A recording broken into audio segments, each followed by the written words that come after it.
말씀의 제목은 구원 다시 설레는 시작이라는 제목으로 말씀을 전하도록 하겠습니다. 우리 구원하시고 다시 설레기 위해서 우리 삼위일체 하나님께 한번 고백해 볼까요? 하나님 사랑합니다. 시작. 하나님 사랑합니다. 예수님 사랑합니다. 성령님 사랑합니다. 아멘. 설레이십니까? 또 아이스크림 설레임이 또 생각나시는 건 아닌지 모르겠습니다. 오늘 우리는 이사야 선지자를 통해서 주시는 말씀을 함께 나누고자 합니다. 55절 6절 말씀을 우리 다시 한번 읽어보도록 하겠습니다. 너희는 여호와를 만날 만한 때에 찾으라. 가까이 계실 때에 그를 부르라. 이 말씀은 너무나도 분명하고 직접적인 말씀입니다. 하나님을 찾으라는 명령이지요. 하지만 문득 우리는 이 말씀을 읽으면서 이런 생각이 들지 않습니까? 우리는 과연 이 명령에 얼마나 순종하고 그 명령에 따라가고 있는가? 우리가 신앙생활을 시작하고 어느 정도 시간이 흐르면서 처음 주님을 만났을 때의 그 간절함, 그리고 예배와 기도의 자리를 사모했던 그 열정이 서서히 식어가는 것은 아닌지 돌아보게 됩니다. 예배에 참여하고 성경을 읽는 것이 마치 익숙한 일상처럼 느껴지고 하나님과의 관계가 뜨거웠던 그 연애 시절에서 편안하지만 때로는 무감각해지는, 어쩌면 시간이 많이 흐른 부부의 모습처럼 변해가는 것은 아닌지요. 이사야서 55장은 이스라엘 백성이 바벨론 포로 생활의 어려움 속에서 절망하고 있을 때 선포된 말씀입니다. 그들에게는 하나님의 위로와 소망이 어느 때보다 절실했습니다. 그러나 이 말씀은 단순히 포로 시대의 백성에게만 해당되는 것은 아닙니다. 시대를 넘어 오늘날을 살아가는 우리에게도 동일하게 적용이 됩니다. 분주한 삶 속에서 영적인 갈급함을 잊고 살아가는 우리에게 다시금 하나님을 향한 간절함과 열망을 회복하라고 촉구하는 말씀이기도 합니다.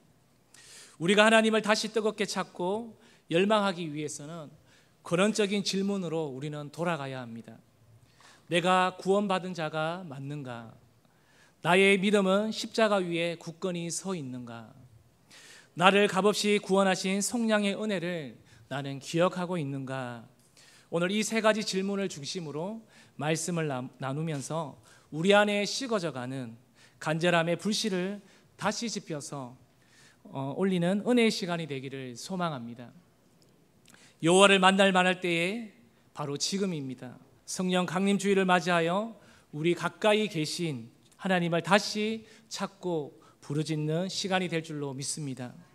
그렇다면 복음 앞에 다시 설레는 시작을 위해서는요, 첫 번째입니다. 구원을 확인하라라는 것입니다. 우리 다시 한번 다 같이 한번 읽어볼까요? 구원을 확인하라. 오늘 말씀을 들으면서 나의 구원을 다시 한번 점검해 봤으면 합니다. 오늘 본문 6절은 앞부분에 이렇게 말합니다. 너희는 여호와를 만날 만할 때에 찾으라. 가까이 계실 때에 그를 부르라고 말씀하고 있습니다. 하나님을 찾는 것, 하나님을 부르는 것은 구원의 시작이자 구원받은 자의 마땅한 반응입니다. 그렇다면 우리는 왜 하나님을 찾아야 하며 무엇을 찾고 있는 것일까요? 그것은 바로 구원의 문제입니다. 그리고 우리는 구원받은 자로서 그 구원을 확신하고 또 확인하며 살아가야 합니다. 구원의 확신은 신앙생활의 뿌리와도 같습니다. 캄보디아에 가면 앙코르왑이 있습니다. 그곳에 가면 그 안쪽에 사원이 있습니다. 근데 그 사원을 둘러싸고 있는 뿌리가 굉장합니다. 그래서 사람들이 말합니다. 거대한 나무 뿌리들로 인해서 사원들이 무너졌다고 말을 하기도 합니다. 결국 뿌리가 튼튼해야 나무가 흔들리지 않고 열매를 맺을 수 있듯이 구원의 확신이 분명해야지 우리의 신앙이 흔들리지 않고 신앙의 어려움 속에서도 우리는 굳건하게 설 수 있는 것입니다. 사도 바울은 빌립보 교회 성도들에게 이렇게 권면하고 있습니다. 우리 빌립보서 2장 12절 말씀입니다. 그러므로 나의 사랑하는 자들아, 너희가 나 있을 때뿐 아니라 더욱 지금 나 없을 때에도 항상 복종하여 두렵고 떨림으로 너희 구원을 이루라. 예, 여기에서 끝에 나오는 구원을 이루라라는 말은 구원을 쟁취하라는 뜻이 아니라 이미 받은 구원을 삶 속에서 성실하게 살아가며 완성해 가라는 의미이기도 합니다. 즉 구원받은 자답게 살아가라는 명령이지요. 요즘 우리는 종종 말할 때 문화적인 그리스도인 그리고 가나안 성도에 대한 이야기를 접하곤 합니다. 교회를 다니거나 어릴 적부터 신앙생활을 했지만 정작 자신의 구원에 대한 깊은 확신 없이 종교적인 틀 안에만 머물러 있는 경우를 말합니다. 코로나19 팬데믹 이후 온라인 예배가 확산되면서 주일 예배나 교회 모임에 대한 인식도 많이 달라졌음을 다들 느끼실 것입니다. 이것은 어쩌면 우리의 신앙생활을 너무 당연한 것으로 여기거나 종교적인 활동 그 자체에만 집중한 나머지 정작 나의 구원이라는 본질적인 질문을 놓치고 살았기 때문은 아닐까요? 어떤 한 성도가 있다고 가정해 봅시다. 그는 매주 교회에 빠짐없이 출석도 하고 봉사도 열심히 하며 성경 지식도 풍부합니다. 주변 사람들은 그를 모범적인 신앙인이라고 칭찬을 합니다. 그런데 정작 그 자신은 그 자신의 마음속에 깊은 내면의 불안한 마음을 가지고 있다고 생각해 보십시오. 어려운 문제에 부딪히거나 제 유혹 앞에 넘어질 때마다 내가 과연 구원받은 자가 맞는가? 라는 근본적인 질문 앞에서 흔들리는 자신을 발견하기도 합니다. 겉모습은 완벽해 보이는데 구원에 대한 확신이 없기에 그의 신앙은 모래 위에 지은 위태로운 집처럼 느껴질 수가 있다는 것입니다. 구원의 학위는 유능한 대학을 나왔다고 해서 단순히 머리로 아는 지식이 아니라 마음으로 느끼고 삶으로 우리는 증명해내는 것입니다. 그럼 한번 우리 성도님들에게 물어보겠습니다. 아멘으로 한번 답해 보십시오. 내가 죄인임을 깨닫고 예수 그리스도를 구주로 영접하셨습니까? 성령께서 내 안에 계시며 나를 새롭게 하셨습니까? 하나님의 말씀에 순종하며 살아가려고 애쓰십니까? 네, 바로 이 물음을 통해 매 순간 우리는 구원의 열매를 확인해야 합니다. 예를 들어서 우리는 때때로 우리의 연약함과 반복되는 죄악 때문에 구원의 확신이 흔들릴 때가 있지요. 과연 나 같은 죄인이 구원받을 수 있을까라는 의문이 들기도 합니다. 그러나 구원은 우리의 행위나 노력으로 얻는 것이 아니라 오직 하나님의 은혜로 주어지는 선물이라는 것입니다. 에베소서 2장 8절 말씀을 우리 같이 읽어보겠습니다. 너희는 그 은혜에 의하여 믿음으로 말미암아 구원을 받았으니 이것은 너희에게서 난 것이 아니요 하나님의 선물이라. 우리의 구원은 우리의 완벽함에 달려 있는 것이 아니라는 거죠.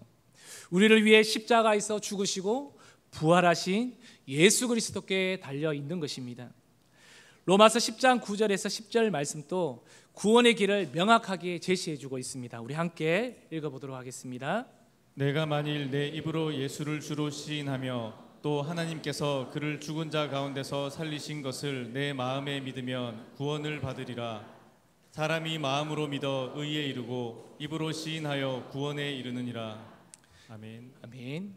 초대교회 성도들은 이 믿음과 고백으로 놀라운 영적 자유와 기쁨을 누렸습니다. 그들은 인간의 노력에 의존하지 않고 성령의 인도하심에 따라 하나님의 은혜를 풍성하게 경험했지요. 이렇게 구원받은 자에게 나타나는 증거는 무엇일까요? 바로 예수님을 찬송하며 감격하게 된다는 것입니다. 주님의 일을 하면 자원하며 기쁨으로 순종하게 되는 것이지요. 또 주님을 힘있게 만나는 사람마다 그들에게 복음을 전파하게 된다는 것입니다. 이것은 이사야 55장 6절이 오늘 말씀하고 있는 여호와를 만날 만할 때에 찾으라는 의미와 바로 연결되는 것이기도 합니다. 지금이 바로 하나님을 찾고 만날 때인 줄로 믿습니다. 우리 가까이 계신 하나님을 부르며 우리의 구원을 다시 한번 확인하십시오. 그러면서 우리 모두가 주 안에서 기뻐하는 성도님들이 되시기를 바랍니다. 복음 앞에 다시 설레는 시작을 위해서 두 번째는요, 바로 십자가 앞에 믿음을 확인하는 것입니다. 우리 다시 한번 두 번째 주제를 한번 읽어볼까요? 십자가 앞에 믿음을 확인하라. 네, 구원의 확신을 우리가 이제 가졌다면요, 이제 우리의 믿음이 어디에 서 있는지를 돌아보아야 합니다. 본문 7절 앞부분에는 이렇게 말합니다. 우리 지난 부분만 한번 읽어보겠습니다. 악인은 그의 길을, 불의한 자는 그의 생각을 버리고 여호와께로 돌아오라. 네, 우리가 버려야 할 길은요, 무엇이냐면 악인의 길과 그리고 불의한 생각은 바로 하나님을 떠나 자기 고집대로 살아가려는 마음이라고 말하고 있습니다. 이것을 버리고 하나님께로 돌아오는 것, 이것이 바로 무엇일까요? 회개입니다. 이 회개의 중심에는요, 바로 예수 그리스도의 십자가가 있습니다.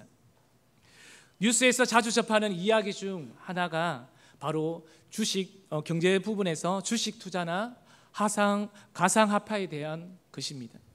많은 사람들이 돈을 벌기 위해 뛰어들지만 탐욕과 조급함 때문에 큰 손실을 보기도 합니다. 어떤 이는 무리하게 대출을 받아 투자했다가 빚더미에 앉기도 하고, 또 어떤 이는 거짓 정보에 속아서 전 재산을 잃기도 합니다. 이러한 상황 속에서 우리는 우리의 믿음이 어디에서 나오는지를 한번 질문해 보아야 합니다. 과연 우리의 믿음은 십자가 위에 굳건히 서 있는가, 아니면 세상의 물질과 성공이라는 허상에 기대고 있는가, 우리는 또 한번 점검해 보아야 합니다. 많은 현대인들은 실패를 경험할 때 극심한 자존감 상실과 절망에 빠진다고 합니다. 취업 실패, 사업 실패, 관계 실패, 다양한 형태의 실패는 우리를 무가치하다고 느끼게 만들어 버립니다. 저를 비롯하여 성도님들의 삶은 어떻습니까? 이럴 때 우리는 십자가를 바라보아야 합니다. 예수님께서는 십자가에서 가장 비참하고 철저한 실패와 버림을 경험하셨지요. 그것이 마태복음 27장 46절에 나옵니다. 우리 함께 들어가겠습니다. 제9시쯤에 예수께서 크게 소리 질러 이르시되 엘리 엘리 라마 사박다니 하시니 이는 곧 나의 하나님 나의 하나님 어찌하여 나를 버리셨나이까 하는 뜻이라. 예수님의 이 십자가에서 뱉은 이 고백은 무엇일까요? 사람들에게 조롱당하고 제자들에게는 배신당하며 심지어 하나님 아버지께로부터 잠시 단절되는 고통을 겪으셨습니다. 이러한 예수님의 십자가 고난은 우리가 겪는 모든 종류의 실패와 좌절, 외로움에 대한 깊은 이해와 위로를 담고 있다는 것입니다. 우리가 실패의 선잔을 마실 때 십자가에서는요, 바로 우리에게 말씀해 줍니다. 너는 실패한 존재가 아니라 실패 속에서도 사랑받는 존재라고 말해 주십니다. 우리도 한번 이렇게 고백해 볼까요? 나는 하나님의 사랑받는 존재입니다. 아멘. 우리의 믿음은 철저히 십자가 위에 세워져야 합니다. 십자가는 하나님의 공로와 하나님의 공의와 사랑이 만나는 자리입니다. 죄인인 우리가 구원받을 수 있는 유일한 통로이기도 합니다. 그래서 사도 바울은 갈라디아서 2장 20절에 이렇게 고백하고 있습니다. 우리 함께 읽어보겠습니다. 내가 그리스도와 함께 십자가에 못 박혔나니 그런즉 이제는 내가 사는 것이 아니요 오직 내 안에 그리스도께서 사시는 것이라. 이제 내가 육체 가운데 사는 것은 나를 사랑하사 나를 위하여 자기 자신을 버리신 하나님의 아들을 믿는 믿음 안에서 사는 것이라. 아멘. 이 고백처럼 십자가 앞에서 우리의 옛 자아는 어떻게 되어야 된다고요? 죽어야 하는 것입니다. 근데 잘 죽지 않죠. 죽었다 생각했는데 또 얼마 지나면 살아있는 제 모습을 봅니다. 또 예수 그리스도로 살아가는 삶이 바로 십자가 위에 세워진 믿음의 삶을 말하고 있습니다. 우리는 십자가 앞에 설 때 우리는 우리의 죄악이 얼마나 크고 심각한지를 깨닫게 되죠. 동시에 그 죄를 용서하시기 위해 독생자 예수 그리스도를 아낌없이 내어주신 하나님의 사랑의 깊이를 우리는 깨닫고 알게 되어집니다. 이러한 깨달음은 우리로 하여금 나의 길과 나의 생각이 얼마나 하나님 앞에서 악하고 불의했는지를 우리는 인정하게 됩니다. 한 성도가 있다고 가정해 봅시다. 그는 오랫동안 사업을 해왔지만 정직하지 못한 방법으로 돈을 벌어왔습니다. 그는 겉으로는 번듯한 모습이지만 마음속에는 늘 죄책감과 불안함이 그 마음속에 자리 잡고 있었습니다. 그러던 어느 날 그는 큰 어려움을 겪게 되었고 모든 것을 잃어버릴 그 위기에 처해 있게 된 것입니다. 절망에 빠진 그는 비로소 자신의 삶을 돌아보게 되었고 십자가 앞에 엎드려 회개하게 되었습니다. 그는 자신의 죄를 인정하고 정직한 방법으로 사업을 하기로 다시 한번 결심했습니다. 그 결과 그는 물질적인 어려움은 여전했지만 마음의 평안을 되찾았고 진정한 믿음의 길을 걷게 되었던 것이죠. 예수님의 십자가 희생의 목적을 또한 베드로전서 2장 24절에는 분명하게 보여주고 있습니다. 우리 함께 읽어보겠습니다. 친히 나무에 달려 그 몸으로 우리 죄를 담당하셨으니 이는 우리로 죄에 대하여 죽고 의에 대하여 살게 하려 하심이라. 그가 채찍에 맞음으로 너희는 나음을 얻었나니. 하나님께서 이런 사랑으로 우리의 모든 죄를 덮으셨다면 우리 또한 사랑으로 다른 사람의 죄를 덮어줄 수 있어야 하지 않겠습니까? 죄인을 묵인하고 은폐하라는 말이 아니라 남의 별것 아닌 작은 허물까지 캐며 강구하고 가장하며 비난하는 일을 하지 말라는 것입니다. 우리의 믿음이 십자가 앞에 굳건히 서 있는지 확인하는 것은요, 결국 우리의 삶의 방향을 점검하는 것과 같습니다. 혹시 나의 생각과 계획이 하나님 뜻보다 앞서고 있지는 않습니까? 세상의 가치관과 욕망의 나의 믿음이 흔들리고 있지는 않는지 우리는 돌아보아야 합니다. 십자가는 우리에게 끊임없이 말씀하는 것이 있습니다. 자신을 부인하라고 말합니다. 그리고 나를 부인하면서 나를 따라오라고 우리를 말씀하고 있죠. 우리에게 요청하십니다. 그래서 우리 이사야서 55장 7절을 현대인의 성경으로 한번 읽어보도록 하겠습니다. 악한은 악한 길을 버리며 잘못된 생각을 바꾸고 우리 하나님 여호와께 돌아오라. 그러면 그가 불쌍히 여기시고 너그럽게 용서하실 것이다. 예, 개역 개정에는요, 여기 보면 불의한 자는 그의 생각을 버리고 이렇게 나오지만 여기에는요, 잘못된 생각을 바꾸고 이렇게 나옵니다. 그러면 그가 불쌍히 여기시고 어떻게 해요? 그 사람을 너그럽게 용서하실 것이라는 것이 나와 있습니다. 우리가 십자가 앞에서 우리의 믿음을 날마다 확인할 때 우리 안에 일어나는 악한 길과 잘못된 생각을 버릴 것을 성경은 요구하고 있습니다. 그러면서 요구하시는 것은요, 나에게로 돌아오되 어떻게 돌아오라고요? 온전히 돌아오기를 원하십니다. 주님은 그렇게 우리를 초청하고 계시죠. 바로 이 말씀이 우리에게 요구하는 회개의 삶인 것입니다. 우리 안에 간절함이 사라진 것은 어쩌면 우리의 믿음이 십자가에서 멀어지고 세상의 것에 흔들리고 있기 때문일 수 있습니다. 우리는 다시 십자가 앞으로 나아가 우리의 믿음을 점검하고 또 주님께 우리의 삶을 온전히 맡기는 은혜가 있기를 소망합니다. 복음 앞에 다시 설레는 시작을 위해서 마지막 세 번째는요, 속량의 은혜를 기억하라라는 것입니다. 우리 다시 한번 세 번째 주제를 읽어보겠습니다. 속량의 은혜를 기억하라. 우리 본문에 읽었던 7절 하반절 말씀, 우리 진한 부분을 뒷부분을 한번 같이 읽어보겠습니다. 그리하면 그가 긍휼히 여기시리라. 우리 하나님께로 돌아오라. 그가 너그럽게 용서하시리라. 예, 우리 하나님께로 돌아오라고 말씀하십니다. 돌아오는 자에게 하나님이 주시는 약속이 있다는 것입니다. 그것이 이사야서 55장 8절 9절을 또 한번 읽어보도록 하겠습니다. 이는 내 생각이 너희의 생각과 다르며 내 길은 너희의 길과 다름이니라. 여호와의 말씀이니라. 이는 하늘이 땅보다 높음 같이 내 길은 너희의 길보다 높으며 내 생각은 너희의 생각보다 높음이니라. 예, 8절 9절은 우리가 이 말씀을 잘 묵상해 보면요, 하나님의 생각이 우리의 생각과 다르다는 거예요. 내가 생각하는 길은 분명히 A 플랜이 있었는데 주님께서 그것을 막으십니다.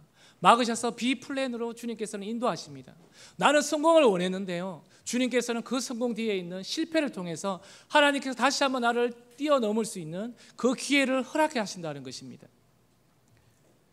결국 하나님의 생각과 길이 우리가 생각하는 길보다 높기 때문이라고 성경은 분명히 말씀합니다.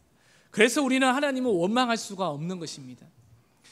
근래 우리 사회에서 묻지마 범죄나 분노 범죄와 같이 이해하기 힘든 사건들이 종종 발생하는 것을 봅니다. 겉으로는 평범해 보이는 사람들이 순간적인 분노를 참지 못하고 끔찍한 범죄를 저지르는 것입니다. 이러한 뉴스를 접할 때 우리는 어떻게 저 사람이 저런 행동을 할 수 있을까라는 생각을 하게 되지요. 동시에 우리 안에도 숨겨진 분노나 재성이 존재할 수 있다는 사실에 두려움을 느끼기도 합니다. 하나님께서 우리가 생각하는 것 이상으로 크고 놀라운 긍휼과 용서를 베푸시는 분이십니다. 인간이 드리는 어떤 예배나 제사, 선물도 하나님의 거룩한 진노를 가라앉히고 그분의 완전한 공의를 우리는 만족시킬 수가 없습니다. 하나님께 받아들여지고 인간과 하나님을 화목하게 만들 수 있는 유일한 속량물을 하나님께서 만드셨습니다. 이 때문에 하나님의 아들 예수 그리스도께서 인간의 몸으로 이 세상에 오셔서 죄를 위한 완전한 제물이 되어서 속죄 혹은 백성의 죄를 속량해 주셨습니다. 이것이 바로 속량의 은혜입니다. 속량이라는 것이 무엇일까요? 바로 죄의 종되었던 우리를 값없이 자유롭게 하신 하나님의 은혜인 줄로 믿습니다. 속량의 은혜가 없었다면 죄인인 저도 감히 이 자리에서 여러분 성도 앞에서 제가 어떻게 설교를 할 수 있겠습니까? 전할 수 없습니다.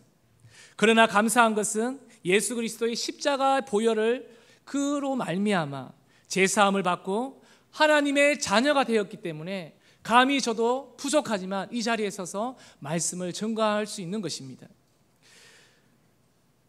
예수님의 대속적인 죽음을 이사야서 53장 5절에는 또 이렇게 예언하고 있습니다. 그가 찔림은 우리의 허물 때문이요 그가 상함은 우리의 죄악 때문이라. 그가 징계를 받음으로 우리는 평화를 누리고 그가 채찍에 맞음으로 우리는 나음을 받았도다. 아멘. 복음의 놀라운 진리가 무엇일까요? 그리스도인들이 하나님의 진노로부터 구원을 받고 하나님과 화해할 수 있다는 것입니다.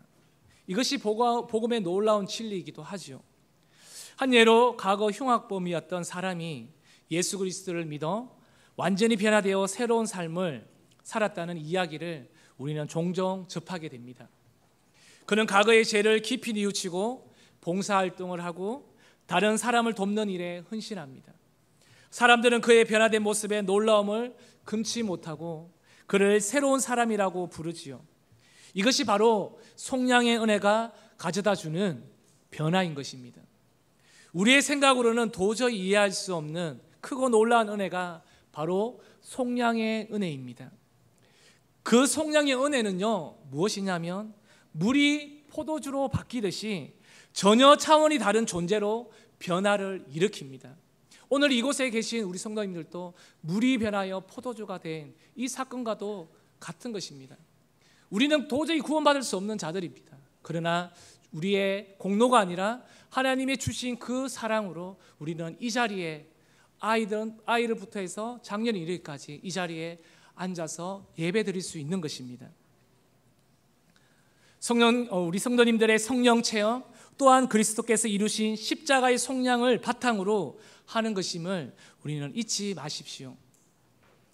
우리의 죄는 너무나도 깊고 크기에 스스로 해결할 수는 없지만 하나님의 생각과 길은 우리의 생각과 길보다 훨씬 높으시고 우리가 상상할 수 없는 방식으로 우리를 용서하시고 구원하십니다. 아멘입니까?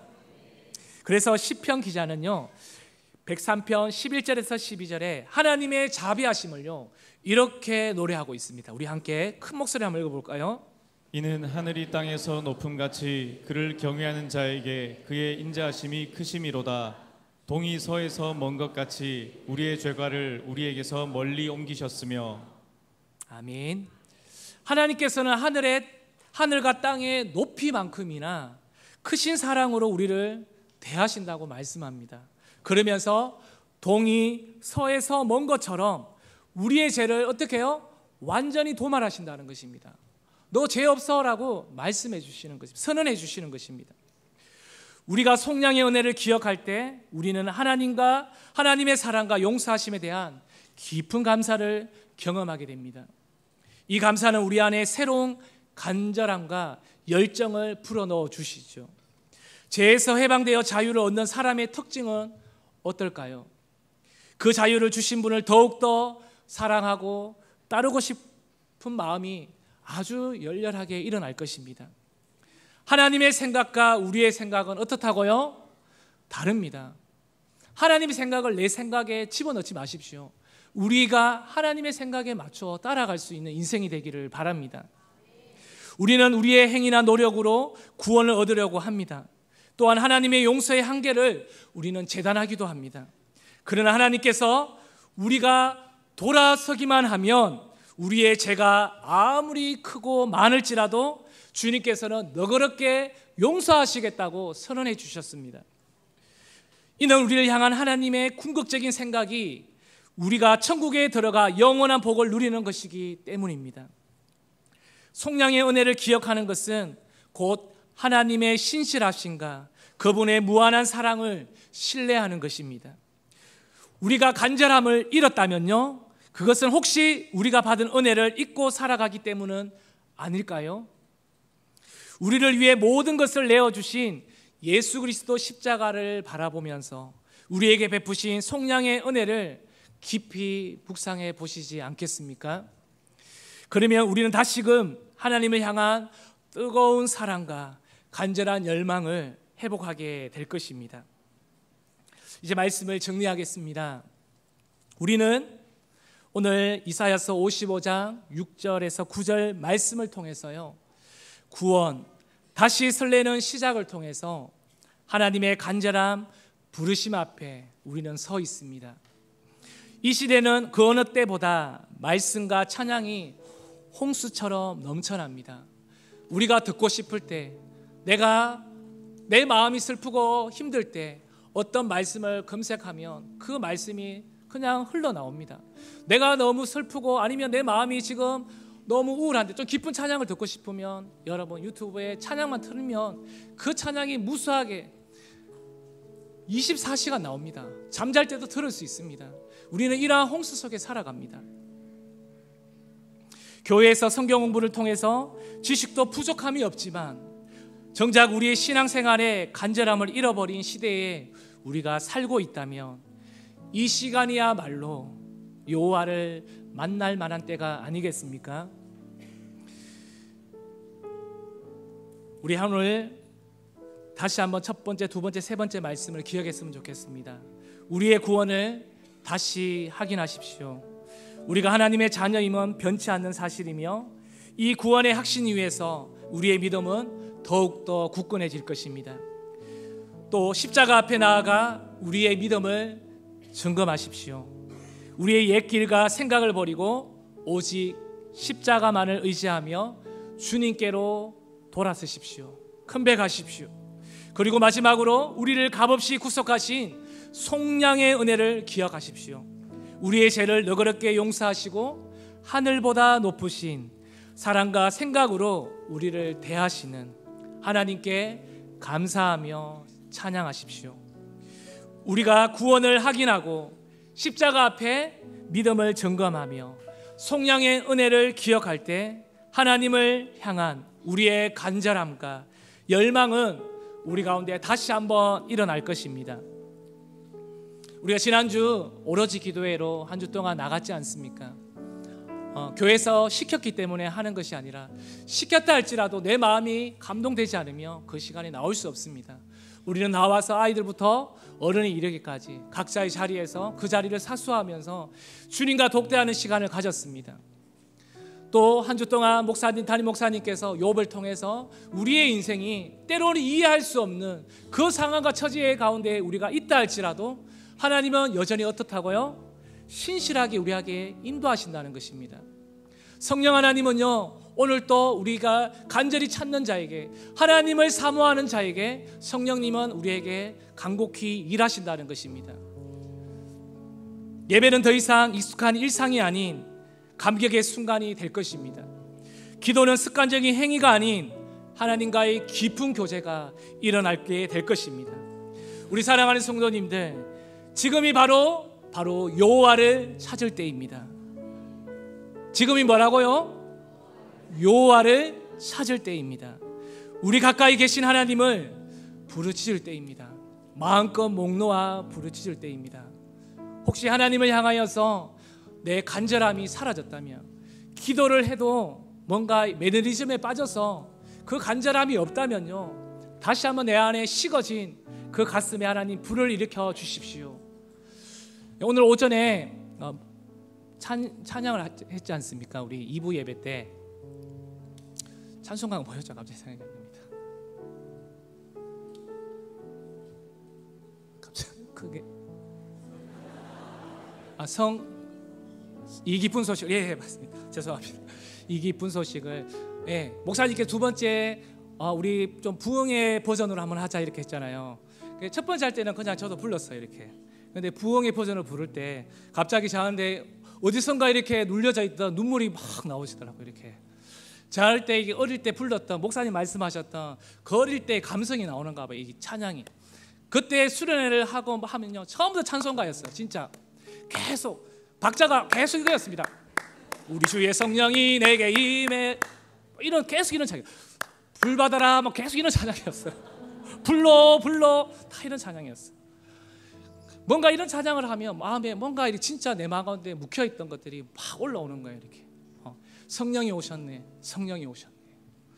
우리 가운데 간절함이 살아나야 합니다. 우리 가운데 뭔가 부르짖고 하니까 왜 이렇게 우리 대형교회는 부르짖으라고 그래. 근데 집에 가셔서 부르짖으면 되십니까? 온라인 예배 드리면서 부르짖으면 되십니까? 부르짖으면 위에 집에서 내려올걸요.